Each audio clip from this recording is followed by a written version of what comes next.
বিশ্বনবী বলতেন জুমার দিন শ্রেষ্ঠ দিন, এই দিন আমার উপরে বেশি বেশি দুরূদ পড়ো। ফাইন্না সালাতাকুম মা'রুদাতুন আলাইয়া, কেননা তোমরা যে আমার উপরে দুরূদ পড়ো, আমি মরে যাওয়ার পরে এই দুরূদগুলো কে পাঠিয়েছে তার নাম, তার বাবার নাম সহ ফেরেশতারা আমার কবরে দিয়ে আসে।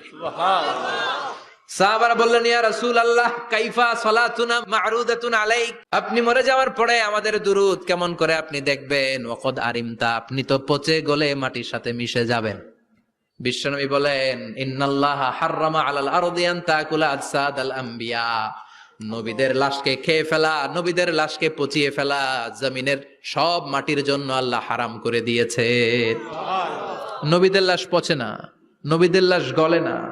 যারাই বিশ্বনবীর উপর দুরূদ পড়বেন, আপনার নাম সহ, আপনার বাবার নাম সহ, মালাইকাতু সাইয়াহিন, একদল ফেরেশতা আছে শুধু রাউন্ড দেয় গোটা ওয়ার্ল্ডে। কারা বিশ্বনবীর উপর দুরূদ পড়েছে, এই দুরূদ নিয়ে, এই নাম নিয়ে বিশ্বনবীর কবরে তারা পৌঁছে দেয়। চিল্লায় পড়েন আল্লাহু আকবার।